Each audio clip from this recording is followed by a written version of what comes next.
So, ladies and gentlemen, we would like to continue to our second session. It's still included for our theme, Gender Equality and Social Inclusion for a Just Energy Transition.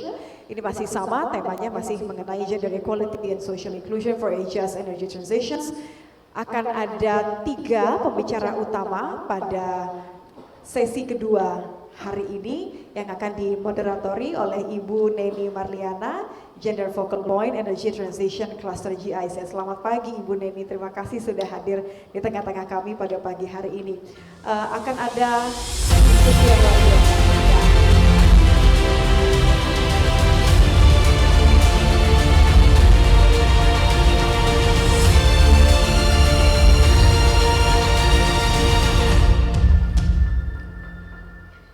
Prinsip kesetaraan gender dan inklusi sosial merupakan komponen integral yang menggarisbawahi komitmen seluruh masyarakat untuk membangun masa depan yang lebih adil dan berkelanjutan.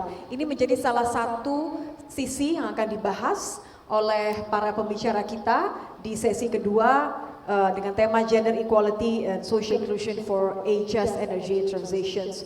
So I would like also to mention our speakers for the second sessions. Kita akan bergabung pada sesi kedua hari ini, Bapak dan Ibu Maya Muklis selaku Women in Mining and Energy Executive Director and Sustainability Consultant at Hatch. Selamat pagi Ibu, sudah bergabung bersama kami. Ibu Maya.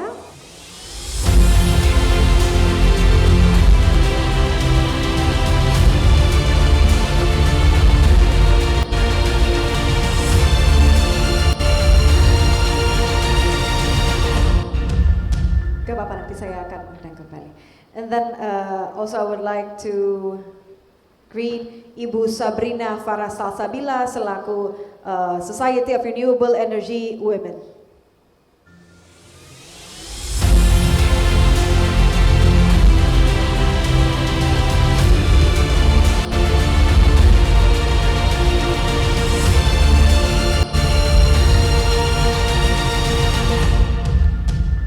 And last but not least, we're having Ibu Mariam Karimas dari Renewable Energy Consultant, Trama Techno Ambiental Spain. Selamat pagi Ibu Mariam. I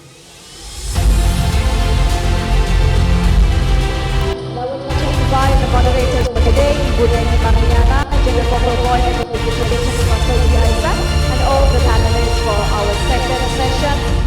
Please, ladies and gentlemen, give the biggest, warmest round of applause for our moderators and the speakers.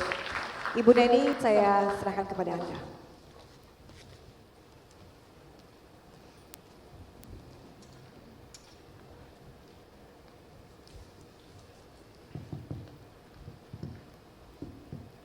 Selamat pagi. Kurang keras. Selamat pagi rekan-rekan sekalian, Bapak Ibu. Baik, terima kasih. Berempat kita semua berusaha memakai ton merah agar lebih terlihat. Perempuan semua, sesinya sudah diaturkan lebih dulu tadi oleh Ibu Ruli Marianti. Salah satu aspek utama terkait energi baru dan terbarukan adalah kesetaraan gender dan aspek bagaimana perempuan bisa berkontribusi utamanya dari segala lini dan segala usia. Terima kasih Mbak Natia tadi sudah menyampaikan siapa saja panelis hari ini. Lebih lanjut, istimewanya hari ini adalah hari kesekian di mana dari hari pertama kita mendengar tentang visi, legal framework, praktek, dan juga praktisi-praktisi terkait energi baru dan terbarukan Indonesia dan Jerman. Istimewanya adalah kita punya Mbak Sasa bisa melihat audiens pagi ini yang muda-muda, yang mungkin kolega juga baru saja selesai kuliah. Mbak Mariam, terima kasih berkenan hari ini. Sebenarnya panelisnya bukan hanya 3 ya Bapak Ibu. Salam dari Kempinski Ballroom. Mbak Mariam istimewa sekali, expecting, congratulations. Tadi naik tangga, kenapa kita harus nunggu bareng karena mengantisipasi nanti kalau misalnya perlu bantuan dari Mbak Mariam. Kemudian ada Mbak Maya yang luar biasa, nanti akan menyampaikan story-nya sebagai pemerhati dan founder perempuan di bidang mining dan juga energi baru dan terbarukan. Saya ingin menyapa juga kepada Bapak Ibu yang mungkin mengikuti sesi hari ini melalui YouTube. Saat ini, pagi ini, terima kasih sekali, mari kita dengar kisah setelah dari kemarin adalah legal framework, visi, kemudian data. Ini adalah kisah bagaimana perempuan-perempuan berusaha berkontribusi tidak menjadi objek tapi menjadi subjek untuk memastikan bahwa energi baru dan terbarukan di Indonesia utamanya bisa lebih membawa makna, bisa membawa menjadi sebuah inisiatif yang dinikmati perempuan dan membantu perempuan sendiri. Mbak Sasa yang muda, yang saya bisa cek ya, ini sesi kali ini benar-benar hanya sebuah dialog. Ini tapi kita hadap-hadapnya ke sana, Mbak. Dialognya berarti ke sana. Mbak Sasa ini menjadi yang pertama nanti untuk menyampaikan, karena apa? Garda depan, usia muda, founder dari sebuah inisiatif yang menggalang perempuan untuk lebih kontributif terhadap energi baru dan terbarukan Indonesia. Nanti saya undang pertama untuk menceritakan kenapa tertarik, kemudian banyak ya teman-teman muda sekarang yang menjadi blogger fashion, itu juga bagus gitu. Tapi kenapa Mbak Sasa tertarik di usia yang, mohon maaf, usianya sekarang? 24. Mbak Maya ini dengan saya langsung lirik-lirikan karena itu separuh usia kami. 24 tahun sudah menjadi founder sebuah inisiatif yang bisa menjawab social gap secara global. Saya undang untuk nanti menyampaikan apa sih yang menjadi ketertarikan sehingga menjadi founder loh sebuah inisiatif ya terkait energi baru dan terbarukan. Kemudian selanjutnya Mbak Mariam yang luar biasa juga. Kalau lebih lama lagi di Spanyol, Mbak Mariam ini kontribusinya tidak melalui Indonesia tapi juga International Development Cooperation. Kalau lebih lama berarti Mbak bisa menjadi diaspora Indonesia, Mbak. Oke, diaspora Indonesia untuk energi baru terbarukan. Kemudian terakhir nanti ke Mbak Maya, saya undang untuk menyampaikan story-nya. Juga apa ya yang istimewa, tantangannya, keistimewaan dan tantangannya menjadi founder dari Perempuan Miners and Renewable Energy. Mbak Sasa, silakan. Oke, siap. Terima kasih banyak Ibu Neni. Selamat pagi semuanya. Agak deg-degan sebenarnya ternyata. Perkenalkan, saya Sasa dari SRE Women, Society of Renewable Energy Women. Mungkin kalau cerita tentang SRE Women harus dimulai dari SRE Indonesia itu sendiri. Mungkin teman-teman di sini ada yang familiar atau ada yang belum familiar gitu. Jadi ceritanya di tahun 2019 pada saat itu ada sekelompok teman-teman angkatan saya juga gitu, jurusan teknik mesin waktu itu saya sendiri lingkungan, lalu ngajak nih, kayaknya belum ada ya untuk wadah di energi terbarukan gitu di kampus saya pada saat itu. Terus karena saya juga orangnya hayu-hayu aja pada saat itu dan memang seneng gitu untuk membangun community gitu, ngajak orang-orang gitu. Dan pada saat itu kami berlima nih membangun, coba bikin yuk SRE gitu di kampus. Waktu itu kebetulan kampusnya di ITB, jadi bikin SRE ITB. Dan long story short pada saat itu masih tahun pertama ya, jadi masih terjaringnya anak-anak teknik yang memang belajar tentang energi gitu. Nah setelah itu di tahun kedua kita coba mendevelop untuk sebagai UKM gitu di kampus tersebut.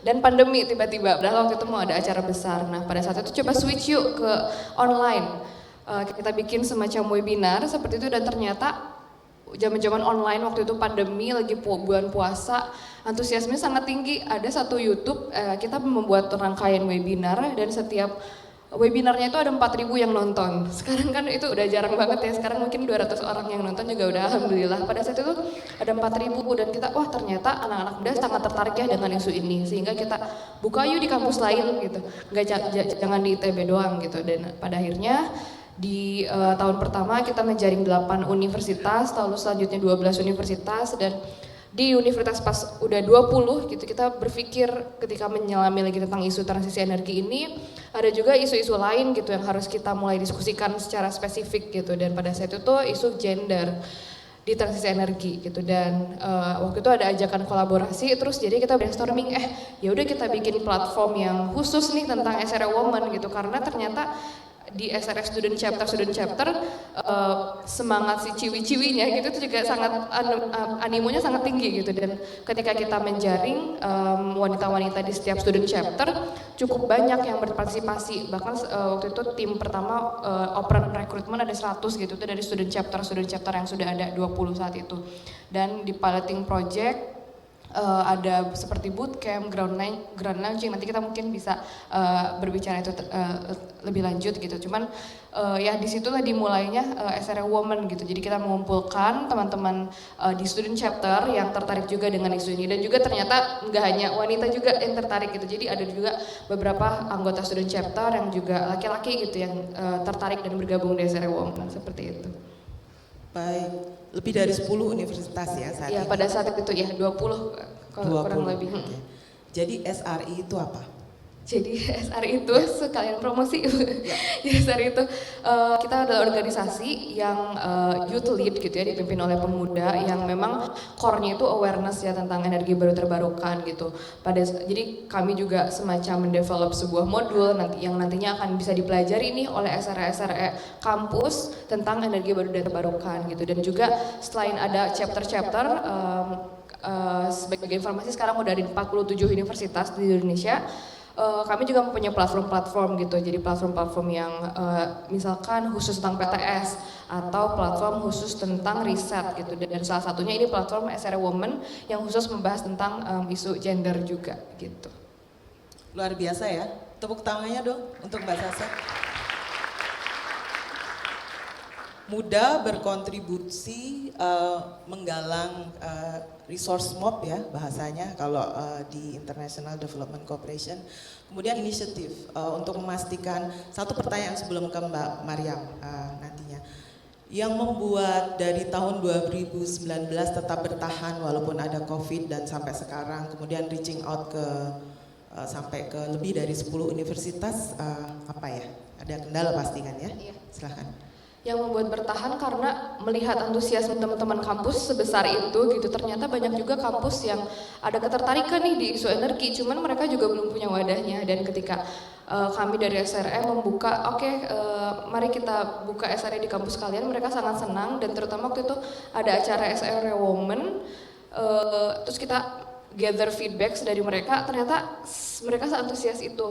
Bahkan ada yang bilang, saya di kampus itu di jurusan saya sangat minoritas nih, cuma sendiri ceweknya gitu. Dan adanya acara SRE Women pada saat itu bootcamp dan mentoring, dia merasa terpapar dengan isu itu dan ada temen gini gitu di energi-energian ini sebagai wanita gitu, dari kampus lain kah gitu, atau dari kakak-kakak mentor pada saat itu yang sudah berkiprah di energi terbarukan gitu sih. Baik, terima kasih Mbak Sasa. Ada beberapa poin penting yang nanti kita bisa diskusikan lebih lanjut. Bangga nih pasti universitasnya ya. Mbak Mariam selanjutnya. Mbak Mariam tidak hanya menjadi penggiat tapi juga salah satu motor di sebuah institusi internasional di bidang yang nanti saya juga ingin dengar. Kalau tadi Mbak Sasa sempat menyebutkan cuma sedikit yang di situ. Mbak Sasa mudah banget ada istilah ciwi-ciwi gitu. Kalau di Mbak itu nanti tagline-nya apa, jargonnya apa, kendalanya apa. Kalau Mbak bekerja di sebuah sistem yang institusi yang sudah systemized, pasti kendalanya juga sesuatu yang perlu diantisipasi dan layak untuk di-share di forum ini terkait bagaimana perempuan di sektor energi baru di institusi yang sudah established. Jadi biasanya ada khas pengaruh utamaan gender di komunitas, ada isu tersendiri, ada approach tersendiri. Jangan dikira kalau pengaruh utamaan gender di institusi yang sudah established itu menjadi semuanya teratur. Pasti ada kendala tersendiri, karena itu juga masih menjadi misi. Mari kita dengar. Mbak Mariam silahkan. Ya, terdengar ya. Selamat pagi, Assalamualaikum warahmatullahi wabarakatuh. Teman-teman, Bapak Ibu sekalian, ya. Sebelumnya perkenalkan, nama saya Mariam Karimah, bisa dipanggil Mariam.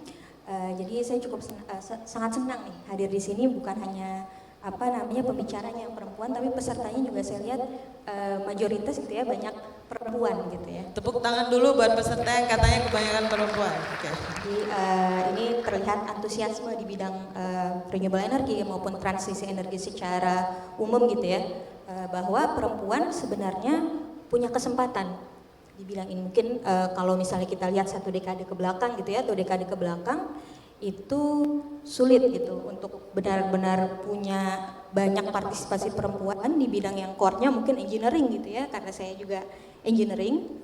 Dulu sedikit cerita, waktu saya lulus kuliah 2015 itu sulit sekali masuk ke renewable karena kesempatannya masih sangat sedikit dulu. Dulu masih sangat sedikit gitu ya. Kalau sekarang ya perlahan mulai meningkat gitu ya. Kalau berdasarkan datanya IRENA itu dari 2012 sampai 2022 itu 2 kali lipat itu ya kesempatannya. Jadi dulu itu mulainya juga di kayak oil and gas lah, sejenis itu. Cuman kita pakai semacam energi efisiensi di gas gitu ya. Jadi nggak yang gas-gas banget gitu. Nah jadi saya sempat S2, kemudian baru masuk ke organisasi internasional gitu ya, ke development sektor. Sebenarnya sekarang saya bekerja sebagai konsultan di salah satu perusahaan di Spanyol, perusahaan renewable energy. Kita global company ya, ada beberapa unit, beberapa region yang kita bawahi. Nah salah satunya yang saya termasuk ke dalamnya di tim Asia Pasifik gitu. Jadi memang proyek-proyek kami itu global, tidak hanya di Indonesia saja, justru di Indonesia belum banyak gitu ya, lebih banyak di daerah-daerah Pasifik, daerah-daerah Asia yang lain itu kita lebih banyak seperti itu. Nah saya bisa masuk ke sini kenapa nih gitu ya, sebelumnya kan di perusahaan lokal, perusahaan nasional di Indonesia, kemudian baru setelah itu saya masuk ke development sektor. Nah sebenarnya saya melihat di sini kesempatan itu ada dan terbuka gitu ya, ada dan terbuka, apalagi ketika COVID itu kan sebagai tantangan tapi juga sebagai opportunity gitu ya, sebagai opportunity membuka banyak kesempatan di bidang, salah satunya juga di bidang renewable gitu. Jadi akhirnya saya masuk ke development sector itu dari awalnya itu di approach secara personal, mau nggak nih gitu. Saya rasa kenapa tadi Bu ini menyinggung soal systemize ya, karena memang mungkin agak lebih ini ya dibanding sektor-sektor yang lain, lebih mengutamakan women empowerment. Jadi mereka lebih lebih aware lah bagaimana caranya bisa mengakselerasi kontribusi perempuan nih di bidang renewable seperti itu. Jadi tidak hanya secara pasif mereka nunggu perempuan nih, tapi juga secara aktif gitu. Nah salah satunya saya dapat yang sebelumnya juga di beberapa organisasi internasional itu karena di approach gitu. Artinya di sini ada kesempatan buat teman-teman perempuan juga untuk bisa berkontribusi di sektor renewable energy. Tantangannya pasti banyak ya.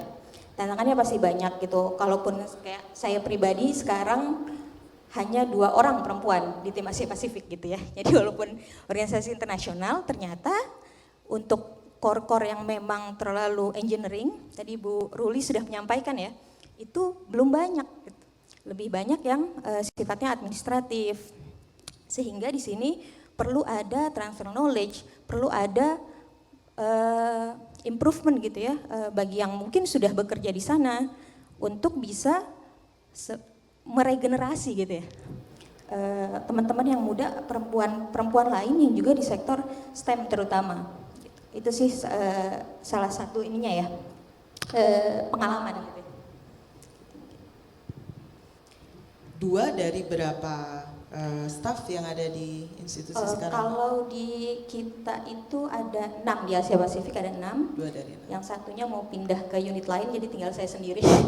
Jadi sekarang sendiri di antara sekarang 6, 5. sendiri, tapi kita sedang coba merekrut yang coba promote perempuan gitu ya, buat masuk ke tim kita. Oke. Saya tertarik untuk bertanya satu hal. Ada tadi Mbak Maria menyebutkan lumayan dari institusinya lumayan proaktif untuk merekrut perempuan. Tapi kenapa yang terjadi hanya 2, Mbak? Lebih ke availability-nya gitu. Maksudnya kayak kita udah promote gitu ya, misalnya kita sudah dapat CV-CV perempuan, kita coba reach out, ternyata memang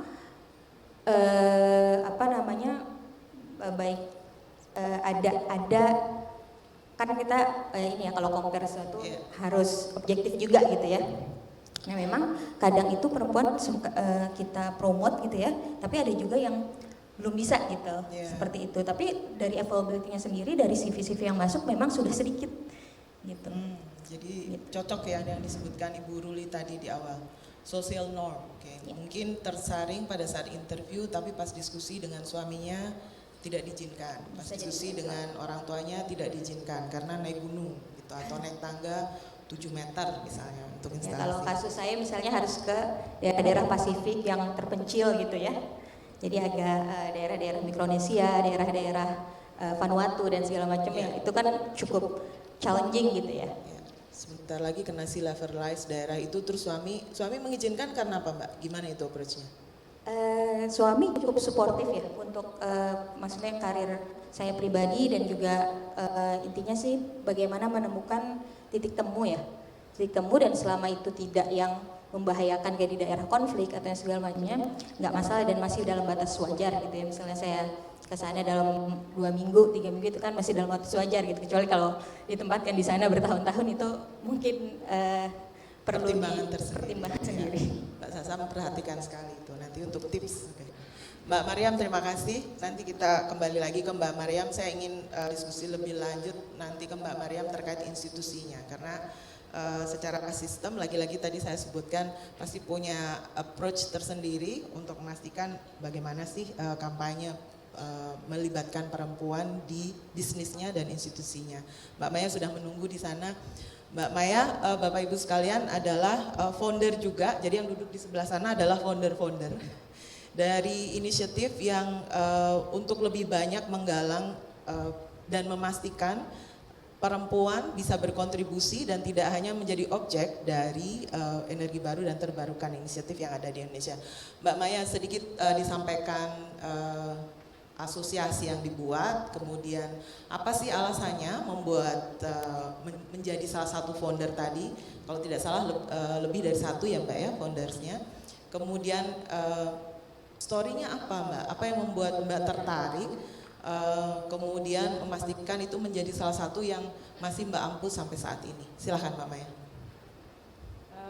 Selamat pagi, Assalamualaikum warahmatullahi wabarakatuh. Terima kasih Mbak Deni atas pertanyaannya. Jadi saya udah berkarir di sektor baik tambang maupun energi itu udah lebih dari 15 tahun. Jadi udah cukup senior lah di sektor ini. Menjadi praktisi, basic saya sendiri itu adalah engineering. Jadi semua perempuan yang ada di sini mungkin panelisnya adalah basicnya engineering, di mana kita bekerja di sektor yang memang didominasi oleh laki-laki. Jadi selama 15 tahun saya berkarir di sektor ini sebagai engineer, itu kita sangat jarang menemukan perempuan. Seperti yang Mbak Mariam bilang juga tadi ya, bahwa mungkin hanya 2 orang yang ada di dalam organisasi, dan itu merupakan salah satu tantangan tersendiri bagi kita. Tidak mudah untuk melawan stereotip baik di masyarakat maupun di dalam organisasi rekan kerja. Namun seiring dengan waktu akhirnya kita bisa membentuk karakter tersendiri, bagaimana bisa survive di industri yang sangat didominasi oleh laki-laki ini. Atas dasar itulah sehingga kemudian di tahun 2019 saya bersama teman-teman, saat itu memang kita aktif di dalam berbagai conference internasional untuk membuat satu gerakan. Karena saya sendiri ya sudah berkarir sekian lama, teman-teman yang ada yang aktivis dan juga bekerja di development sektor, itu kemudian kita membuat satu inisiasi, suatu gerakan yang membuat impact. Jadi bisa berdampak terhadap perempuan di Indonesia, terutama yang di sektor pertambangan dan energi ini. Kemudian di tahun 2019 itu setelah kita bentuk, karena masing-masing founders itu sudah memiliki jejaring yang cukup kuat gitu ya. Saya sendiri udah cukup mempunyai posisi yang senior di berbagai perusahaan, kemudian kita menggabung semua network akhirnya menjadi besar. Nah sampai saat ini dari organisasi kami sendiri itu sudah berkolaborasi dan juga menghimpun para senior eksekutif yang tergabung dalam satu mentorship program. Jadi bersama dengan teman-teman, kemudian kita mencari teman-teman lagi. Jadi member get member ya, teman-teman yang sudah berada di senior eksekutif di sektor tambang dan energi ini untuk menjadi mentor, membantu adik-adik seperti Syasha yang baru akan memulai karirnya di sektor ini. Dan ini sangat membantu banget ya. Jadi kita tidak perlu menunggu kapan harus berbuat. So we just do what we can do now. Nah, dengan melihat sebenarnya sekarang akhirnya sudah banyak dari para senior eksekutif yang tergabung dalam grup mentor kita, itu yang sangat tertarik dan datang kepada saya pengen berbuat sesuatu Mbak untuk komunitas. Jadi kalau kita bilang you cannot pay para senior eksekutif ini ya, jadi tidak semuanya bisa dinilai dengan uang. Tapi kita sangat menghargai kontribusi yang mereka mau berikan kepada perempuan Indonesia dan itu sangat kita hargai. Nah dengan komunitas ini mudah-mudahan sebenarnya kita bisa memberikan manfaat kepada perempuan-perempuan yang berkarir di sektor pertambangan dan energi. Itu Mbak. Baik Mbak Maya. Mbak Maya belum, ini kesempatan untuk promosi. Silahkan, Women in Mining and Energy itu apa? Kemudian tolong dilanjutkan dengan, mohon dilanjutkan dengan jadi apa tipsnya Mbak Maya kalau misalnya perempuan kemudian ingin menjadi penggiat untuk dan berkontribusi dan punya profesi di sektor energi baru terbarukan itu perlu skill apa? Silahkan. Ya, jadi WIME sendiri itu adalah salah satu lembaga non-profit yang memang kita sangat sektor base banget ya, jadi khusus di tambang dan energi. Karena saat ini banyak keresahan sebenarnya ya Mbak, terutama bagi teman-teman yang sudah bekerja di tambang batu bara. Indonesia mempunyai sejarah yang cukup panjang di pertambangan batu bara dan kita ada banyak banget engineer yang tergabung dalam program mentorship kita itu mempunyai keresahan yang sama, yaitu kita mau jadi apa sih, kita mau bekerja apa gitu loh setelah energi transisi ini ada. Nah berangkat dari keresahan ini sehingga kita merasa perlu untuk terus menggandeng ya teman-teman yang memang backgroundnya dari pertambangan batu bara. Jadi banyak banget engineer.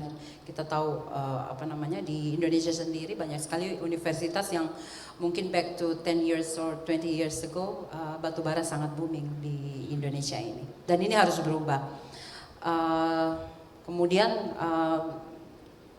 kita ada banyak program ya dari WIME sendiri. Jadi bukan cuma dari mentorship, kita juga rajin mengkampanye tentang energi transisi ini, baik dari terutama private sector. Jadi kita memang cukup dekat karena saya sendiri backgroundnya cukup kuat di private sector. Jadi kita menggandeng para senior eksekutif di private sector ini. Masih belum terjawab. Satu lagi apa tips? Okay. Tapi mungkin itu menjadi pertanyaan dari audiens juga. Baik, Ibu Bapak sekalian yang hadir di Kempinski Ballroom, menyambung dari paparan para panelis terkait apa saja yang sudah dilakukan, institusi dan juga kontribusinya. Saya akan mengundang untuk sesi tanya jawab, dua penanya pertama, kemudian mohon disebutkan kepada siapa, kemudian background dari Bapak Ibu yang hendak bertanya. Ada Mbak di belakang, mohon dibantu panitia. Ya. Oke, terima kasih. Selamat pagi, nama saya Prima dari Bicara Udara atau Yayasan Udara Anak Bangsa. Sudah sempat dengar SRI juga, kita punya grup WhatsApp tapi belum sempat kolaborasi. Jadi saya punya pertanyaan karena Bicara Udara ini punya duta udara bersih namanya Biru Voices dari berbagai kampus dan kebetulan juga berbagai latar belakang jurusan kuliah. Nah, cuma yang saya temukan dari teman-teman Biru Voices ini discourse tentang green jobs atau sustainability jobs itu belum terlalu tinggi. Jadi pertanyaan saya ke semua narasumber, yang pertama, bagaimana kita bisa mengupgrade interest dari activism atau volunteerism ke interest di pekerjaan di sektor real. Dan menyambung juga pertanyaan kedua, kalau fresh graduate ini tidak berasal dari jurusan STEM. Jadi beberapa Biru Voices itu jurusannya hukum, kemudian HI, geografi, kesehatan masyarakat, dan sebagainya. Jadi salah satu keinginan kita juga bisa berkontribusi ke transisi energi. Nah ini bagaimana untuk dua pertanyaan ini? Terima kasih. Mbak Prima, terima kasih. Ada lagi penanya? Dua pertanyaannya. Bapak, silahkan Pak. Assalamualaikum warahmatullahi wabarakatuh. Terima kasih nih. Mungkin saya di sini yang agak sedikit senior ya. Apa-apa Bu, saya senang sekali. Sengaja saya ingin menghadiri acara ini supaya saya juga bisa menambah wawasan dan menambah ilmu. Ini sekedar komentar saja, mungkin tidak bertanya mengenai apa peran gender dalam ikut pengembangan energi terbarukan. Bapak mohon maaf, silahkan disebutkan namanya. Ya maaf, nama saya Erwin Kasim dari Masyarakat Konservasi Energi dan Efisiensi Indonesia. Juga saya anggota dari Masyarakat Energi Terbarukan Indonesia, tapi saya tidak pengurus sekarang, 3 tahun yang lalu. Saya hanya memberikan komentar bahwa yang namanya energi baru terbarukan itu tidak baru sebenarnya. Sejak zaman dulu yang namanya hidro, itu di Bandung ada hydro power plant dibuat oleh Belanda di Dago udah 100 tahun. Orang sudah kenal itu. Geothermal juga bukan sesuatu yang baru. Kemudian mengenai kayu, nenek moyang kita dulu masak pakai kayu. Matahari, dulu hampir semua daerah mengeringkan padi ya pakai matahari. Kincir, di kampung saya dari Sumatera Barat, itu ada kincir air untuk memindahkan air dari sungai pindah ke atas. Karena sawah di atas agak tinggi. Itu di jalan sejak zaman nenek moyang kita. Cuma memang teknologinya masih sederhana. Ya. Tapi sudah menggunakan manfaat barang yang berputar. Kemudian juga numbuk padi, pakai lumbung, itu juga pakai kincir, pakai angin. Bahkan juga dipakai baling-baling itu untuk mengusir burung ya di sawah-sawah di kampung-kampung. Kemudian saya melihat tidak hal yang baru, bahkan tidak perlu ada ilmu khusus. Sebenarnya itu ilmu standar saja. Kita sekolah masuk jurusan katakanlah ITB, ada jurusan mesin, ada jurusan listrik. Sejak zaman Jepang juga listrik ya generator, ada trafo, ada transmisi, turun lagi masuk ke rumah-rumah yang dipakai untuk kebutuhan. Saya tidak melihat yang baru, artinya Pak wanita sebenarnya tidak dibatasi. Welcome. Yang jadi kendala adalah memang ketersediaan tadi, tidak semua wanita mau terjun ke lapangan untuk bermain fisik. Duduk di belakang setir, mengoperasikan alat berat, forklift yang besar. Apalagi saya dulu di oil and gas di Sumatera ya. Untuk pekerjaan drilling itu minimal dia seminggu harus di lapangan itu, di hutan. Mungkin nggak ada WC. Kalau laki-laki mungkin gampang, kalau mau pipis ya cari pohon besar udah dibaliknya aja. Tapi kalau wanita kan sulit. Juga untuk keluarga, hampir wanita fitrahnya memang suka tidak suka, takdirnya ya memang lebih dominan ke rumah tangga. Ada anak, apalagi udah baru bayi, baru 3 bulan atau setahun, 2 tahun. Suami juga sebenarnya kalau dia mampu ya tidak perlulah suami istri kerja sampai siang malam. Tapi mungkin zaman sekarang tidak bisa, hampir suami istri sama-sama mencari nafkah ya untuk kesejahteraan keluarganya. Nah, jadi masih ada hal-hal yang memang secara natural memang terrem itu. Tapi ada pemikiran bahwa itu dibatasi, tidak sama sekali. Contoh saja, kalau sekarang misalnya wanita harus ikut survei, karena namanya pengembangan energi terbarukan, umumnya banyak resource itu ada di daerah, di pedalaman, harus naik turun gunung. Nah, jadi poin saya adalah yang penting sekarang mungkin perlu dipikirkan nih, membuat model simulasi. Maybe GIS can help us to contribute, give the technical assistance from Germany. Kita membuat model di mana di sana melibatkan semua perspektif, baik itu dari sisi gender.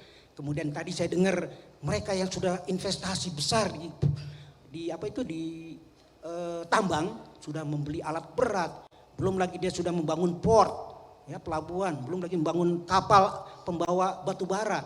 Tiba-tiba harus dipensiunkan muda PLTU. Nah, ini mungkin akan jadi timbul semacam gejolak, tapi harus ada gradually moving. Saya setuju.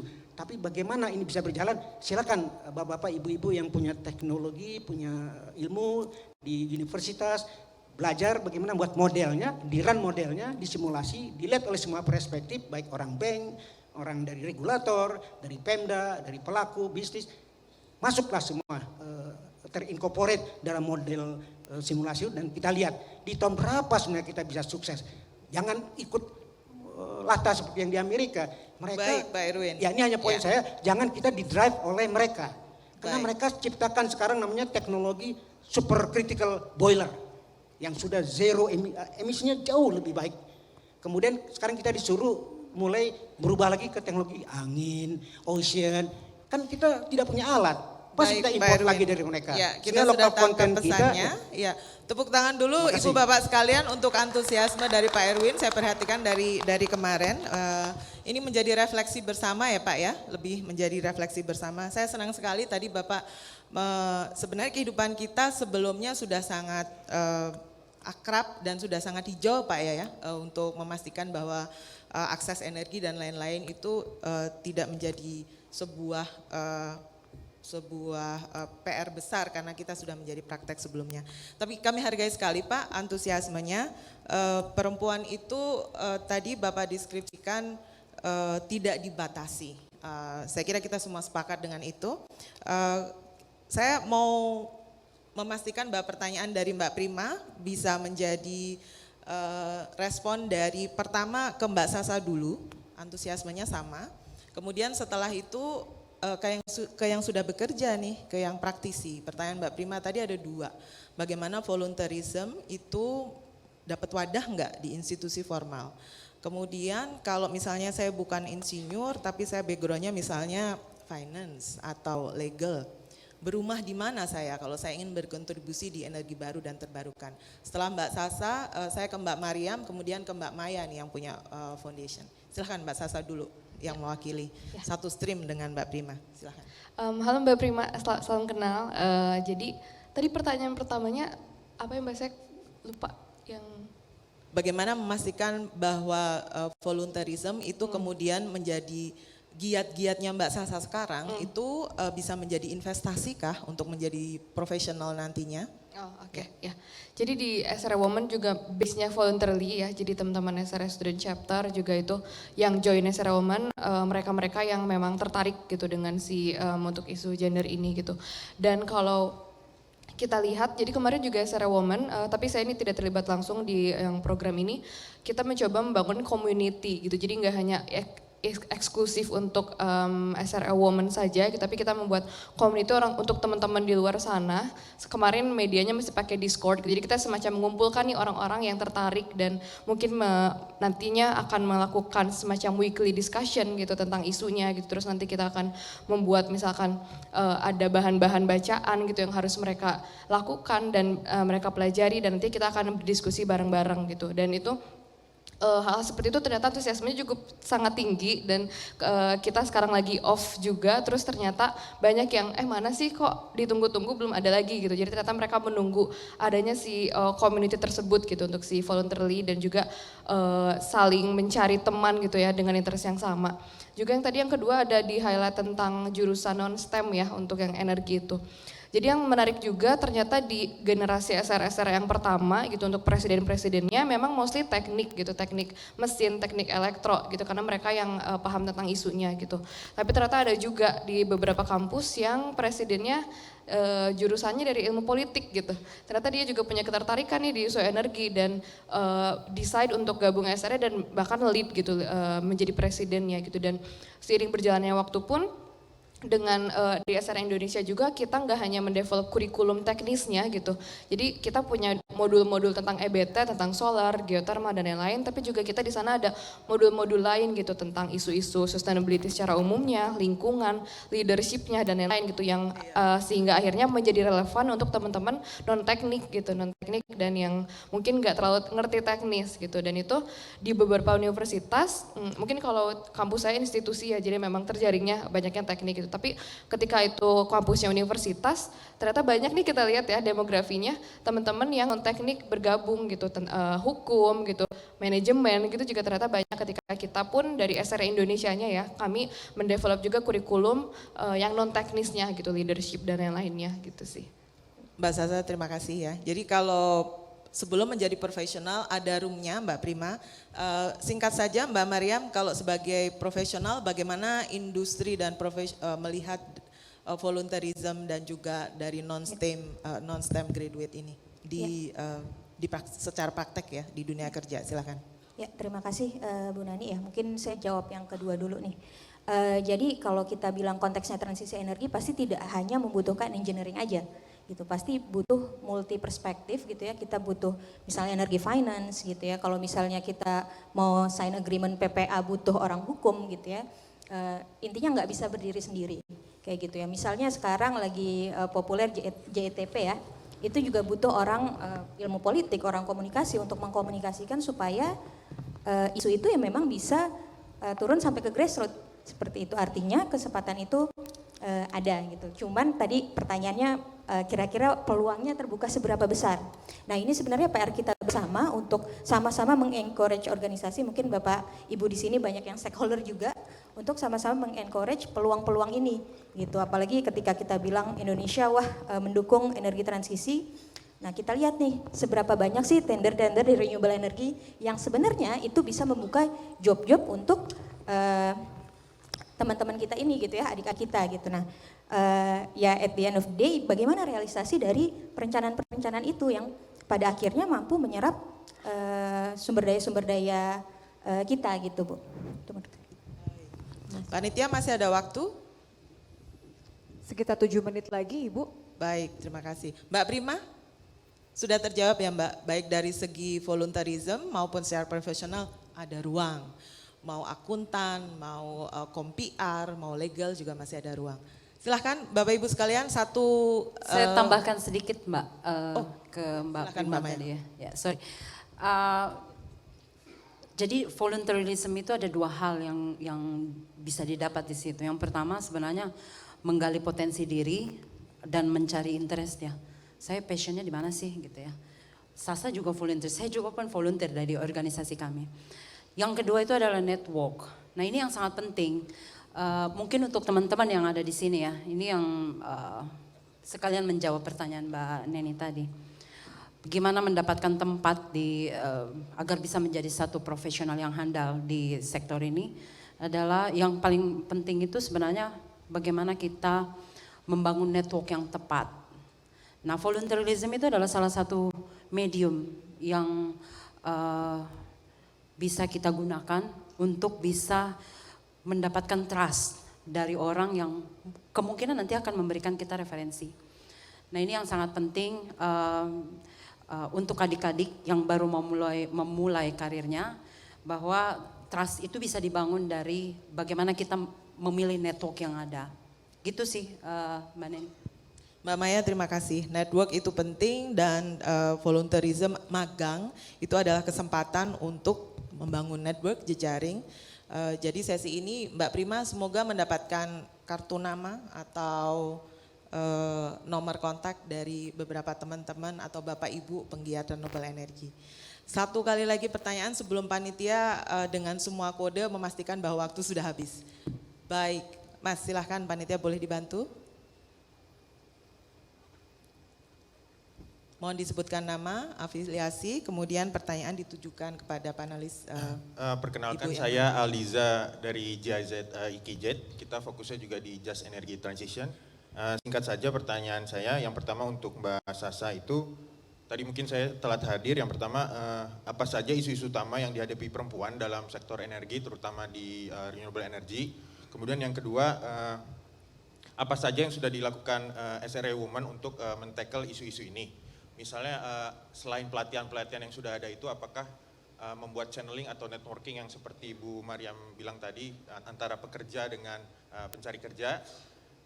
Itu saja untuk pertanyaan untuk Mbak Sasa. Kemudian untuk Bu Mariam, selain kepada pekerja wanita, apakah WIME ini juga concern terhadap wanita pasangan di pekerja yang bekerja di tambang.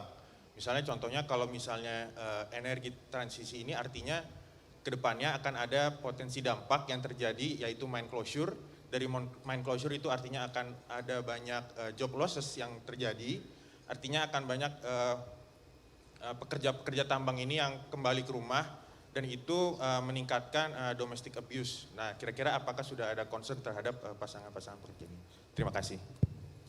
Terima kasih Mas Aliza. Ke Mbak Sasa dulu, kemudian ke Mbak Maya yang sangat spesifik ya. Siap. Terima kasih Mas atas pertanyaannya. Mungkin tadi kalau pertanyaan pertama cukup sudah dibahas untuk ya. Jadi saya mungkin langsung ke pertanyaan kedua. Untuk kami sendiri mungkin yang saya rasa paling impactful ya sampai sekarang adalah kemarin kita pengen coba-coba ke Mbak juga gitu ya, waktu itu mentoring, saya juga sangat setuju. Jadi kita waktu itu bikin inisiasinya mengkonekkan kakak-kakak keren nih, kakak-kakak wanita keren yang sudah bekerja di sektor energi dan juga energi terbarukan. Kita konekkan dengan teman-teman mahasiswa gitu. Jadi kita, siapa nih yang mau ikut sesi mentoringnya, kita konekkan mentor dan mentinya untuk beberapa sesi dan kita bikin kurikulumnya dan lain-lain topik-topik mentoringnya gitu. Dan surprisingly itu sebenarnya suatu program yang cukup low effort gitu ya, karena kami hanya mengkonekkan lalu ya udah ada beberapa monitoringnya gitu, tapi setelah itu tidak kami track lagi. Tapi ternyata ketika saya mengambil sampel gitu teman-teman SR Women yang 2 tahun lalu ikut mentoring, sesi mentoring, ternyata mereka masih connect sama mentornya sampai sekarang dan bahkan masih sering saling share opportunity gitu, dan juga ketika ada lowongan-lowongan atau misalkan info-info tentang pelatihan atau bootcamp gitu, si komunikasi antara mentor dan mentor itu masih sangat terjaga gitu. Jadi menurut saya itu sih salah satu peran yang sekarang SR Women coba kembangkan lagi juga gitu ya, gimana kita mengkonekkan nih antara kakak-kakak keren yang sudah ada dan juga adik-adik yang butuh bantuan dan guiding dan gambaran gitu tentang nanti ketika mau bekerja gitu. Baik, bisa langsung ke Mbak Maya. Oke. Ya, maaf dengan Mas siapa tadi? Aliza. Alisa. Oke. Saat ini saya itu sementara terlibat ya dengan salah satu mitra dalam membuat satu white paper tentang melihat entry point dari perempuan untuk masa transisi coal phase out ini. Jadi memang kita fokus di beberapa provinsi yang ada di Indonesia yang memang sangat punya sejarah panjang terhadap pertambangan batu bara. Jadi memang dalam proses mine closure atau penutupan tambang, ada beberapa yang bilang repurposing mining. Ada beberapa proses yang harus dilalui ya. Jadi tidak serta-merta ketika tambang tutup kemudian selesai. Jadi dari aturan pemerintah sendiri itu ada beberapa tahun, jadi ada 5 dan 10 tahun itu untuk melihat dan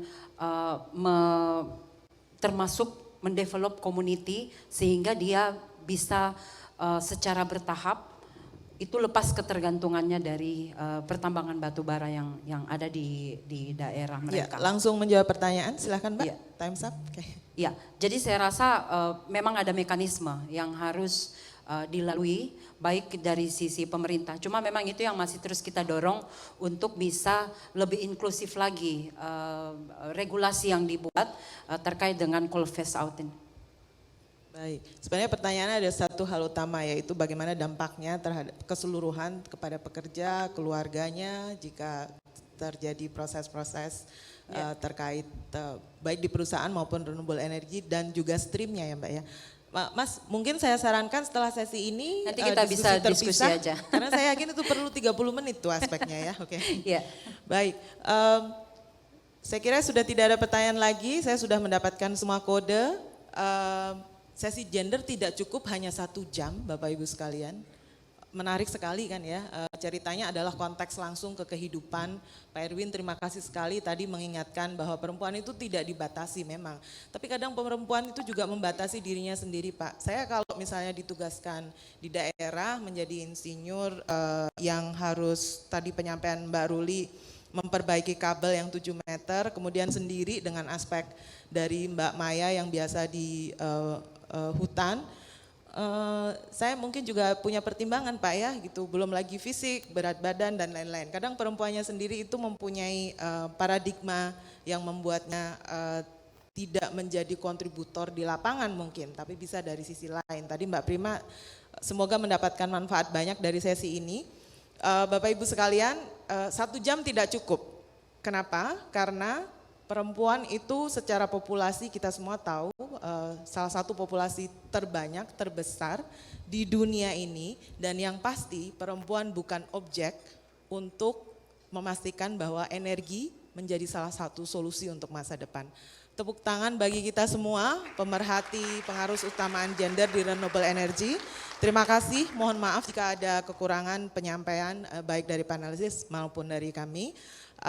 Saya mohon izin, terima kasih banyak untuk sesi ini. Bagi yang masih ada pertanyaan kepada panelis, silahkan ada waktu terpisah setelah ini, kartu nama boleh dibagikan. Saya kira ada foto grup ya Mbak? Betul.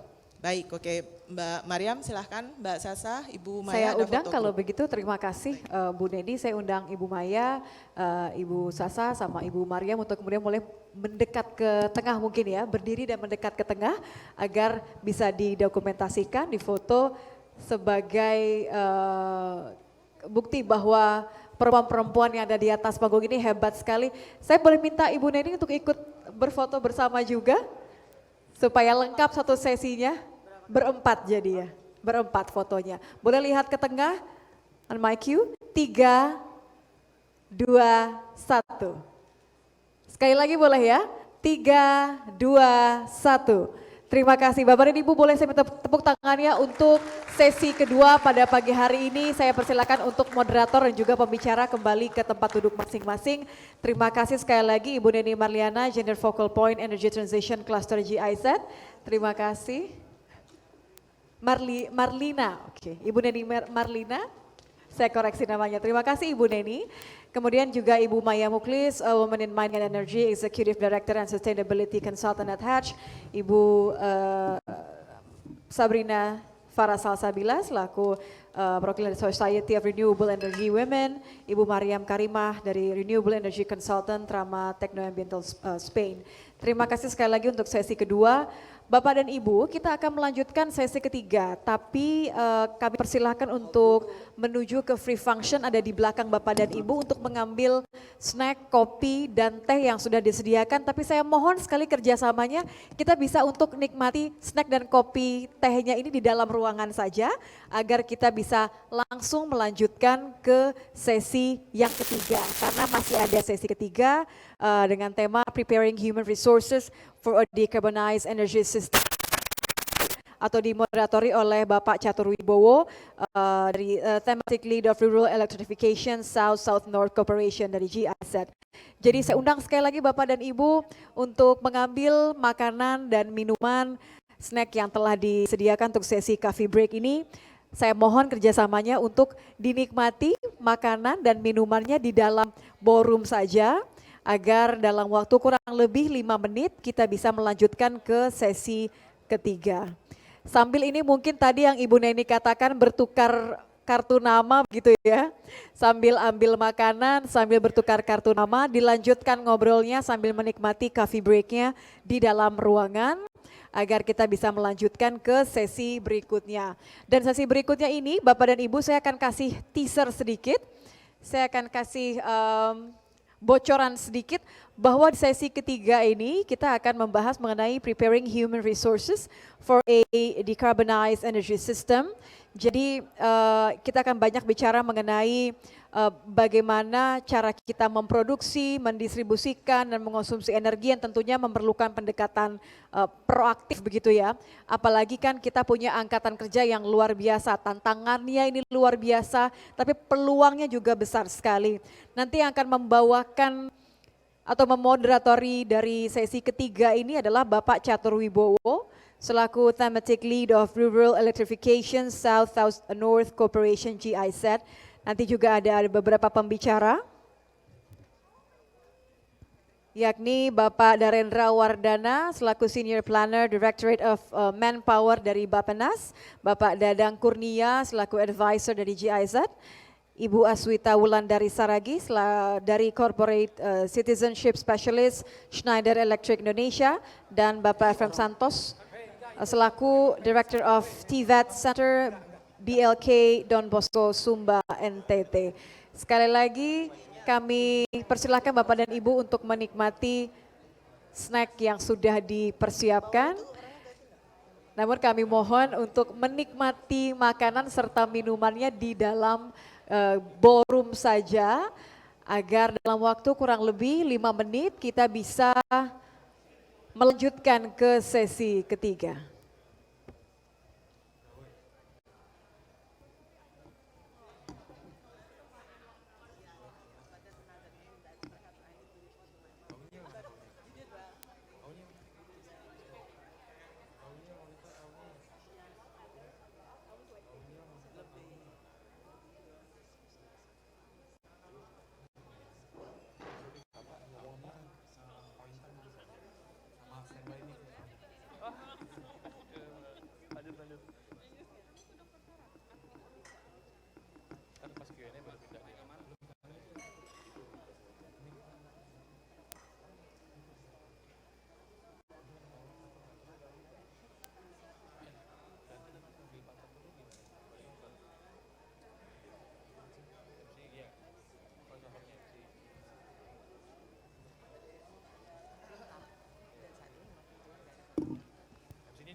Iya, mau refresh yang